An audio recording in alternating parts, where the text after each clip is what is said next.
premier intervenant, le prophète Quentin, qui nous a entretenu sur la portée spirituelle des noms. Amen. Amen. Et cela est important de saisir cette dimension, parce que nous vivons dans un monde où, en réalité, nous perdons au fil de notre histoire sur la terre 90% des connaissances qui devraient être notre part d'héritage sur la terre.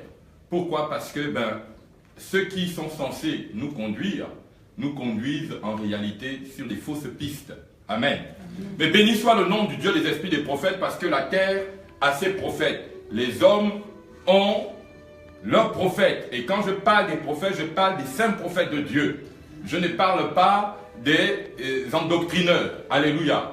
Et vous allez savoir pourquoi je parle de ça. Et vous pouviez vous rasseoir dans la présence de Dieu. Je voudrais tout simplement ici rendre gloire au Dieu des esprits des prophètes pour sa présence parmi nous. Alléluia. Amen. Alléluia. Amen.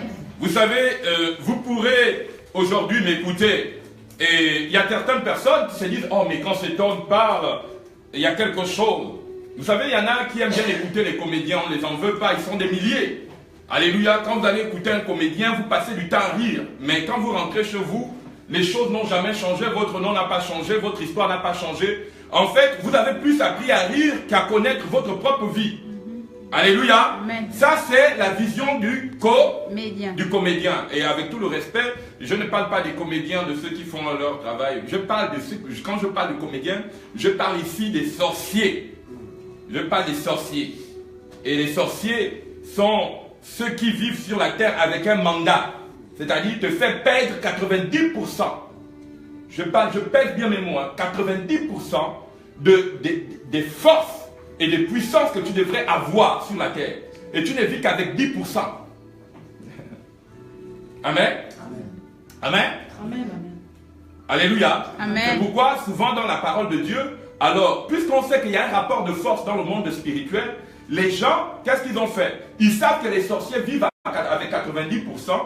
Alors pour essayer de neutraliser les sorciers, le Seigneur a imposé la dîme. La dîme était le 10e de ce qui est censé partir dans la présence de Dieu pour que les 90% de ce que les sorciers ont droit sur ta vie te reviennent. Amen, amen, amen. Oh! Amen. Oh! Amen. Oh! C'est pourquoi, vous voyez, il y a quelque chose. Avant de détruire un homme, on détruit d'abord sa capacité de comprendre la dîme. Vous pouviez tout faire. Si vous ne comprenez pas l'histoire de la dîme, alors vous n'êtes pas encore un homme spirituel. Parce qu'aucun homme sur la terre ne vit sans comprendre le principe des sacrifices.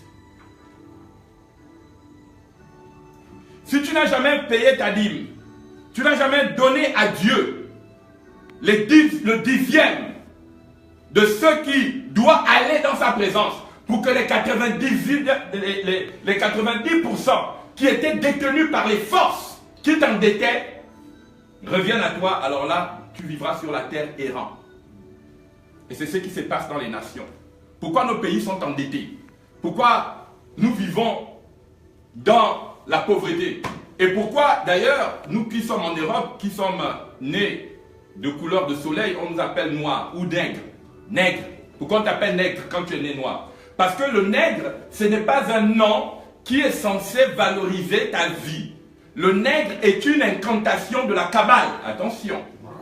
Le nègre, ça vient des opérations kabbalistes. Et c'est pourquoi la Bible dit que Balaam a été l'un des premiers prêtres sataniques qui a commencé à maudire le peuple noir. Ça, je reste à côté pour ne pas faire, parce que vous savez que moi, je ne parle pas du combat noir et blanc, je parle de la dignité humaine. Je parle, dès qu'un homme est attaqué dans sa dimension humaine, alléluia, je me lève en tant que prophète, pour l'éclairer sur la vision de Dieu. Pourquoi? Parce que la terre est en train de passer à une autre dimension. C'est la dimension de la 13e porte. Vous savez qu'en Israël, il y avait 12 portes. Et dans l'Apocalypse, on parle de 12 portes. Mais la 12e porte n'est possible que si on a vaincu la 3e porte. Parce que vous savez que Jésus, lorsqu'il avait ses disciples, ils étaient 12. Avec lui, ça faisait 13. Et le 13e était l'esprit du mal. Et c'est pour cette raison que généralement, vous allez remarquer que dans le monde satanique, ou dans le monde où on vit, c'est un monde spiraloïdales et sinusoïdales. C'est ce qu'on appelle les fractales. C'est un monde qui commence et débute par le 6. Et le 6 symbolise quelle lettre dans l'alphabet?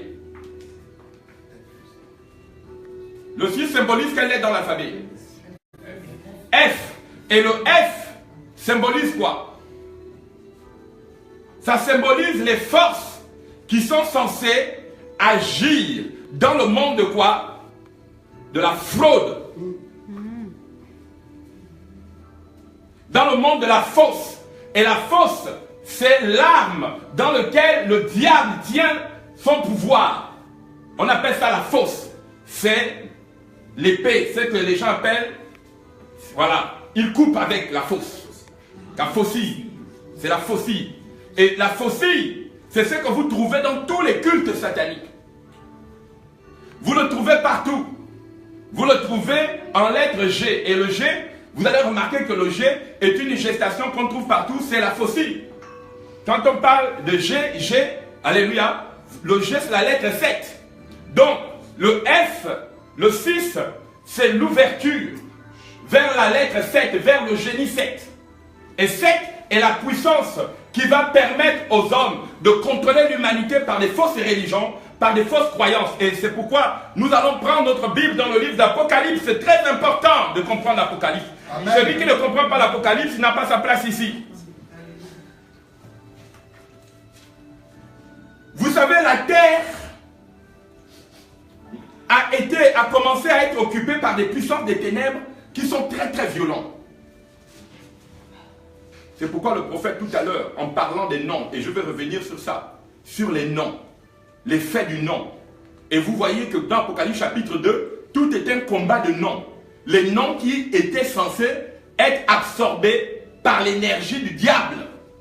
Toutes les églises qui portaient un nom, ces noms n'étaient aucune défense, n'avaient aucune défense spirituelle. À l'intérieur de ce nom, on trouvait, alléluia, l'industrie de Satan. C'est pas moi qui le dis, c'est l'Apocalypse. Lisez votre Bible. Et c'est pourquoi, au premier livre de l'Apocalypse, on décrit d'abord Jésus. On dit qu'on l'appelle le témoin fidèle, le prince des rois de la terre. On l'appelle l'alpha et l'oméga. C'est-à-dire qu'on donne les différentes dimensions dans lesquelles il peut se manifester. Et vous allez remarquer que dans la parole de Dieu, dans l'Apocalypse, on ne va plus dire Jésus de Nazareth. Pourquoi? Parce que les films qu'on nous a présentés, on nous a présenté un Jésus, alléluia, terrestre et limité par la menace et la peur. Quand vous voyez le film de Jésus de Nazareth, vous avez peur de prêcher l'évangile. Vous allez dire, mais si c'est ça, prêcher l'évangile, c'est terminé. Charcuter, parce que sacrifier veut dire tuer sauvagement. Quand on dit Jésus a été sacrifié, voilà, vous chantez toujours crucifié cela. En fait, vous chantez et vous appelez l'énergie qui tue les gens sauvagement. Alléluia. Alléluia. Qui tue les gens sauvagement.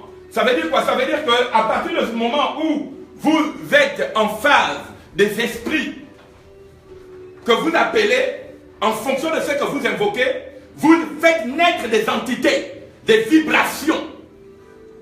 Et ceux qui peuvent comprendre mon message, il n'y a que des sorciers et les hommes spirituels. Parce que les golems, eux, ils ne comprennent pas. Vous savez, chez les juifs, et c'est à propos que les peuples qui ne sont pas juifs, on les appelle les goyim. Et je pense que c'est un bon titre. Ou bien on les appelle les gentils. Gentil veut dire quoi? C'est que tu disposes ton âme à être exploitée, à être manipulé par n'importe qui. C'est que depuis que tu es né, tu n'as pas compris que ton âme a de la valeur et que n'importe qui t'impose les mains, n'importe qui se permet de se présenter à toi et tu commences à adorer n'importe qui. Ce qui me fait croire à la parole de Dieu, c'est quand je vois les artistes américains. Par exemple, le jour où vous avez vu un artiste américain sortir, par exemple, on dit c'est Jay-Z. Mais ce n'est pas son nom de naissance. Je n'ai jamais son nom de naissance. Ou bien la personne que vous appelez Rihanna, elle n'a jamais porté ce nom, ce n'est pas son nom de naissance. Ce sont les noms des baptêmes. C'est les noms des termites. On appelle les noms des guêpes parce que la guêpe mute. Elle est transcendophyte, elle mute. Tout au long de son existence, elle mute. Elle passe de larve en nymphe. Et de nymphe, elle passe à l'étape de quoi? Elle a 4 étapes de transformation, la guêpe. C'est pourquoi on l'appelle la guêpe maçonne. Elle change. C'est-à-dire qu'il y a des gens, vous êtes avec eux, aujourd'hui, il rit, il est gentil. Demain, c'est la même personne. C'est pour cette raison qu'il ne faut pas vous fier à la valeur de l'extérieur. C'est pourquoi le prophète ou les sentinelles des prophètes sont d'abord des hommes qui savent lire le dédoublement des personnalités. Amen. Alléluia. Amen, amen. Quand je te regarde, je sais qui tu es. Je sais que tu vis dans l'eau. Je sais d'où tu viens. C'est pourquoi il y a beaucoup de gens, parce qu'il y a beaucoup de serpents. Il y a beaucoup de serpents que vous ne vous imaginez même pas, qui ont le droit de prendre 90% de votre vie et de vous laisser avec 1/10. Et le 1/10 là, vous avez encore d'autres esprits qui viennent s'accrocher pour sucer le peu qui vous reste. C'est ce qu'on appelle les vampires.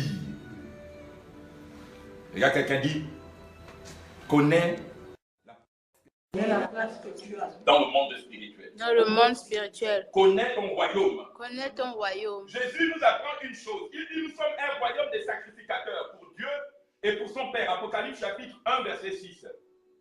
À lui soit la gloire, la puissance au siècle des siècles. Vous pouviez lire les noms de Jésus dans la description. La Bible dit, voici, verset 7, voici, il vient avec les nuées, et tout œil le verra, même ceux qui l'ont percé. Toutes les tribus de la terre se lamenteront à cause de lui. Oui, amen. Pourquoi ils se lamenteront? Pourquoi on ne dit pas qu'ils se réjouiront à cause de lui? Pourquoi on dit que les tribus de la terre se lamenteront? Il faut bien écouter pourquoi on est dans les lamentations. On est dans les jérémiades. Pourquoi? Pourquoi celui qui est censé venir doit amener les lamentations? Parce que toutes les tribus de la terre sont désormais à la guette 13.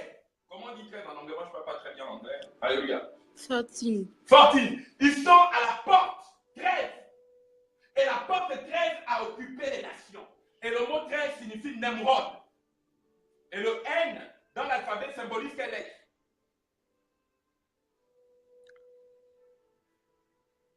Suivez-moi. Symbolise quelle lettre? Hein? 13. Ça symbolise 13. Donc 13, c'est la lettre qui va déterminer les hommes à partir du 21 août 2017, là où il y aura l'éclipse, où les nations vont terminer. On va repartir dans le monde des Nemrod. Nemrod était un homme chaldéen, un grand sorcier, qui, selon la parole de Dieu, et on n'en parle pas beaucoup dans la Bible, juste quelques versets au chapitre 10 de Genèse, on dit que Nemrod était un homme qui était un chasseur devant l'Éternel. En fait, le mot chasseur ne veut pas dire aller tuer le gibier. Chasseur veut dire quoi? C'est lui qui avait reçu le pouvoir de défier Dieu. Et aujourd'hui, on a beaucoup de Nemrod dans nos villes, qui sont à la porte de nos villes, à la porte de nos familles, à la porte de nos tribus, à la porte de nos assemblées, qui règnent même dans les assemblées. Et ils ont le pouvoir d'assujettir les hommes. Ils marchent avec une puissance qui est celle d'arracher à tout être humain leur âme divine. C'est pourquoi lorsque Jésus reviendra, il reviendra. Pourquoi il se lamente? Parce que tous ceux qui avaient le pouvoir d'exploiter les âmes d'autrui vont se retrouver en train d'être livrés à l'impuissance. Amen, amen, au nom de Jésus. Oui, c'est pourquoi en ce moment, beaucoup de personnes ont très peur des vrais prophètes de Dieu. Et ça appelle de partout. Quand vous êtes un vrai prophète de Dieu, les gens disent quittez là-bas. Oh! Pourquoi? On ne te fait pas partie parce qu'il est en train de te faire du mal, mais parce qu'eux, ils sont en train de perdre. Amen, amen, amen. Est-ce qu'il y a quelqu'un qui m'entend ce que je suis en train de dire? Amen, amen. Et nous allons parler ce matin de la vision de comment Jésus vient. La Bible dit toute la terre, on ne dit pas qu'il se réjouisse. Mais regardez aujourd'hui le faux Messie. Le faux Messie, il chante bien. Déjà, le Messie qui va venir, il sera un grand chanteur. Il parlera beaucoup de langues. Il aura la voix de femmes et d'hommes. Déjà, on nous a montré en 2000, je crois que c'était en 2014 ou en 2016, en 2014 ou en 2016, la puissance de ce Messie dans le chant. Il chante très très bien.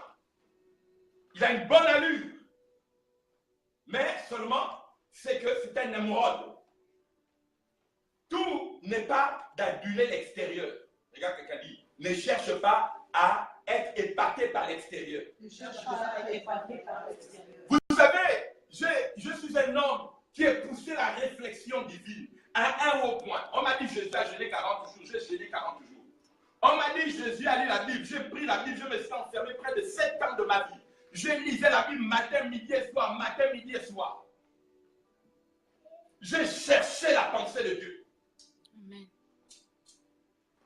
Donc, je ne suis pas en train de m'asseoir sur des choses. Et j'ai vu également les résultats de la religion sur les faits des peuples et des nations.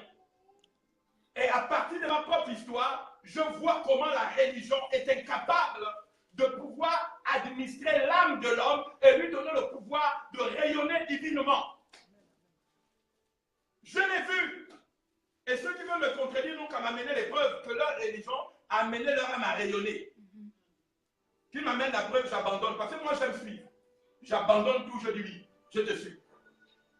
Et puis, on peut s'enfermer 40 jours pour chercher la face de Dieu. Écoutez, je ne suis pas un comédien. Amen. Je sais ce qui se passe dans le monde. Le diable a un agenda, Dieu a un agenda. Et comme la terre a rejeté les prophètes, comme dans l'Apocalypse, au chapitre 2, ils ont rejeté, ils ont tué Antipas, son serviteur, qui parlait contre le trône de Satan. Nous allons reprendre notre Bible dans Apocalypse chapitre 2. Que le Seigneur Jésus nous bénisse. Je sens la présence de Dieu ce matin. Est-ce que vous êtes d'accord avec moi ce matin? Amen. Est-ce que vous êtes d'accord avec moi ce matin? Amen. Amen. Alléluia. Amen. Nous prenons Apocalypse chapitre 2. Vous savez, aujourd'hui, vous pouvez construire les plus grandes universités. Vous pouvez construire les plus grandes écoles. Tous ceux qui ont l'intelligence sociologique, scientifique, ne changeront jamais le monde. Vous n'allez pas à l'université pour changer le monde. Vous allez à l'université pour avoir une boîte à outils. C'est une boîte à outils. Vous ne changerez jamais le monde. Montrez-moi l'homme le plus intelligent qui a changé le monde. Ça n'existe pas. Ceux qui changent le monde, ce sont ceux qui ont un agenda. Amen. Et l'agenda, ce n'est pas les universités qui vous la donnent. Ce n'est pas les grandes écoles qui vous... Vous allez aller à les grandes écoles, vous allez terminer après votre bac, vous allez être heureux. C'est tout à fait normal que vous puissiez travailler, vous seriez employé. Mais vous n'avez aucun agenda. L'agenda, c'est soit vous avez le Dieu des esprits des prophètes, soit vous avez le diable. Et là-dessus, on ne tergiverse pas. C'est une réalité. Oh, toi tu es né, tu es allé à l'école. Mais depuis que tu es allé à l'école, est-ce que tu savais qu'il y avait des gens qui avaient un agenda sur ta vie? Mais ces gens qui ont laissé aller à l'école, ils ont laissé tout faire. Vous pensez qu'il y a des gens qui disent, oui, dans mon pays, on souffre tôt, il y a la pauvreté. Vous pensez que les gens ne voient pas la pauvreté? Mais la pauvreté n'est pas une conséquence du choix des individus. On les a imposés, ça, c'est un agenda. Et tant que vous n'avez pas vos prophètes pour renverser l'ordre du chaos, vous allez subir l'agenda. Et ce, malgré vos intelligences. C'est malgré des personnes qui se disent, oui, moi, parce que souvent, alors là, c'est un peu, en tant qu'Africain et en tant qu'intellectuel aussi dans certaines dimensions, nous sommes très épatés par les intellectuels. Surtout quand on n'a pas appris, quand quelqu'un dit qu'il est docteur ou il est professeur, avec tout le respect que j'ai pour ces gens-là, bien évidemment. Et nous sommes épatés par eux et on croit que c'est eux le salut. Mais regarde d'abord, il est docteur, il est par exemple professeur agrégé, mais regarde un peu sa famille, ces agrégations n'ont pas changé les choses. Mais pourquoi vous ne vous posez jamais les bonnes questions? Le gars a fait les plus grandes universités. Et puis, à la fin, quand il meurt, vous voyez que la famille, par derrière, s'est endettée auprès du monde abyssal. Parce que la vie, ce n'est pas celui qui est intelligent qui dirige le monde, sur le plan humain, je veux dire.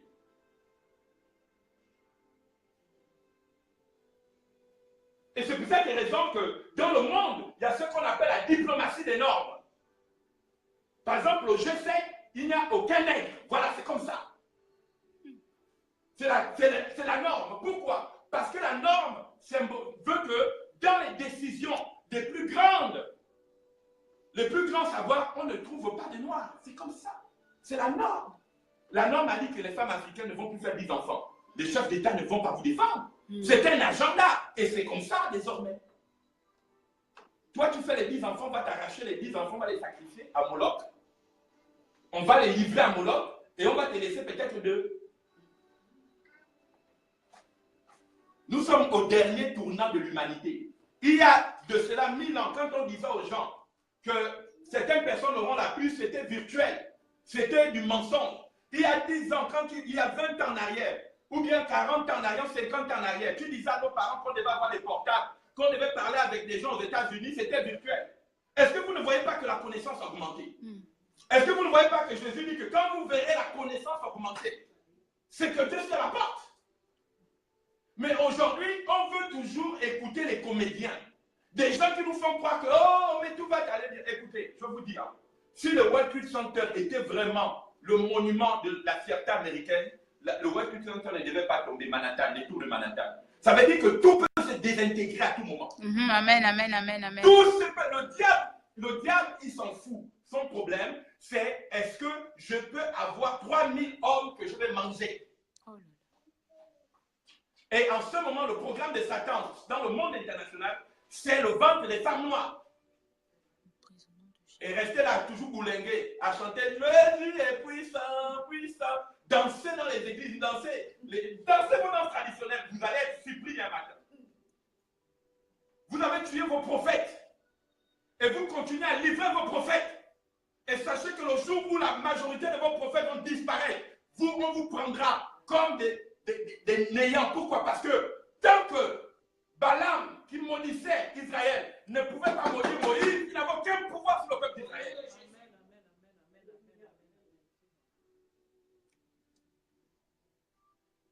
La première chose qu'on va te faire lorsqu'on veut te tuer, on tue d'abord celui qui te protège.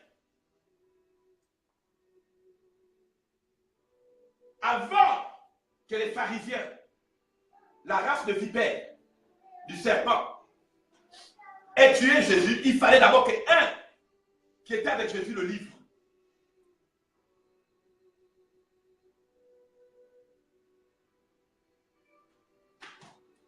Nous sommes à quelle époque? Beaucoup de gens vont vous enseigner la doctrine, mais les doctrines, ça fait 400 ans que Calvin a prêché. Ça fait 400 ans que les doctrines protestantes, les doctrines évangéliques sont venues dans le monde, avec leur cycle et leur moralité. Vous avez vu que ça a changé notre humanité? Alors, mais posez-vous des bonnes questions. Vous savez, la parole de Dieu qu'on appelle la Bible, il y a tout dedans. Il y a Dieu et il y a le diable dans la Bible. C'est le seul livre qui fait circuler toutes les énergies. Et il faut savoir l'utiliser. Pourquoi? Parce que c'est le seul livre qu'on appelle le livre de l'exotérisme. C'est-à-dire que c'est ce qu'on expose. Ce n'est pas un livre d'ésotérisme, c'est l'exotérisme. C'est-à-dire qu'on expose les secrets. Donc il y a tout à l'intérieur.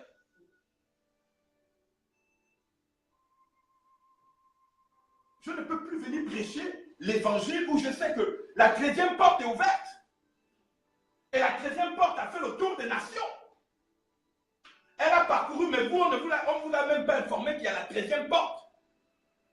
Et le Messie va descendre. Le Messie va descendre. Celui qui mange les chairs humaines. Et c'est là où on va bien rigoler sur la prospérité, les messages de la prospérité, on va bien rigoler. C'est là où vous allez voir le visage des gens que vous avez adulés et poursuivis, que donc ces gens étaient prêts à nous livrer. Que nous, on a chassé les vrais prophètes de nos villes. Nous avons chassé les vrais prophètes de nos villages. Nous avons chassé les vrais prophètes de nos pays. Nous les avons insultés, jetés, traités de tous les noms. Quand la bête sera là, vos comédiens, ce seront les premiers à vous dire « Ah, c'est toi qui as fait le choix de me suivre. Hein. Moi, je ne t'avais pas dit de me suivre. Parce que tu avais refusé la vérité. » Je parle aux nations du monde. Je ne parle pas qu'à vous qui êtes là en face de moi. Parce que la porte, elle a été ouverte. Elle a été ouverte en avril. Le 1er avril, la porte, la 13e porte a été ouverte. Est-ce que vous me comprenez? Je vous fais peur? Je vous fais peur. Vous savez, un enfant, on lui lui donne des cadeaux parce qu'il est ignorant. Des gens qui vous distribuent des friandises. La doctrine des friandises, c'est pour des gens qui sont ignorants. Quand quelqu'un commence à être adulte, il doit faire ses guerres. Dieu a dit à Abraham, Dieu a dit à Moïse, tu dois aller délivrer mon peuple. Il n'est pas dit, tu vas aller devant Pharaon, tu vas aller danser devant Pharaon, et Pharaon, en te voyant, quand tu vas lui parler, il sera gentil avec toi. Il dit, Pharaon va endurcir son cœur, mais moi je serai avec toi. Amen. Tu seras un Dieu devant Pharaon. Tu vas anéantir son pouvoir. Amen. De magie. Amen, amen, amen. Vous savez, aujourd'hui, par exemple, on dit on est ivoirien, on dit on est gabonais, on est camerounais, mais ces noms que vous portez là, est-ce que ce sont vos pères qui ont donné ça? Non. La Côte d'Ivoire, ce n'est pas un Ivoirien qui a baptisé la Côte d'Ivoire. C'est lui qui vous baptise, triomphe sur vous. C'est pourquoi ce n'est pas Marie qui a donné le nom de Jésus. Il dit, Jésus était venu avec déjà un nom. On dit on l'appellera Emmanuel, prince de la paix. Mais qu'est-ce que vous voulez? À une époque où la 13e porte est ouverte, le Seigneur laissera rentrer les abominations sur le monde. Et depuis le 1er avril, toutes les nations de la terre attendent maintenant la réverbération de la paix. Il est prêt parce que nous avons dormi. Et là, c'est que nous sommes en train de dire, nous vivons les dernières étapes, même des directs sur Internet. Attention! Je ne sais pas ce que nous allons vivre. Enfin, quand je dis je ne sais pas, je sais, c'est une façon de parler.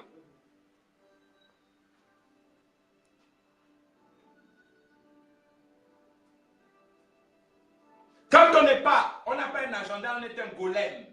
Un golem, c'est qui? C'est un être que les prêtres kabbalistes prennent et ils font de toi un gentil. Et on te demande, à distance, on te contrôle, on te demande de faire ce que tu dois faire. Et c'est comme ça, hein, les golems, on les voit, hein, parfois ils ont des grands postes de responsabilité. Hein. Mais on lui dit, allez, vous là-bas les Africains, maintenant vos femmes ne doivent plus. Et puis on répète, allez, ce sont les golems. Il n'y a aucun sauveur sur la terre. Le seul sauveur que vous avez, c'est Jésus. Amen. Et quand je parle de Jésus, je ne parle pas de celui qui a les cheveux blancs, alléluia, les yeux bleus, avec, alléluia, une barbe féminine. Non, je ne parle pas de celui-là. Je parle de Jésus qui m'a rencontré. Le Jésus qui m'a rencontré.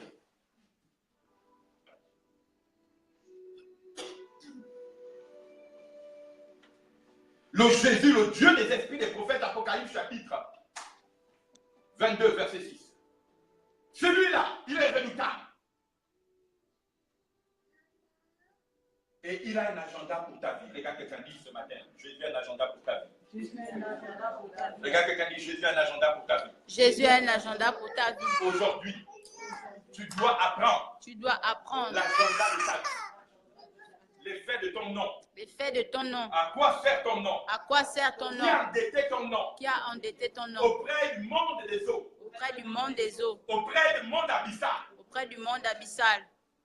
Alléluia. Amen.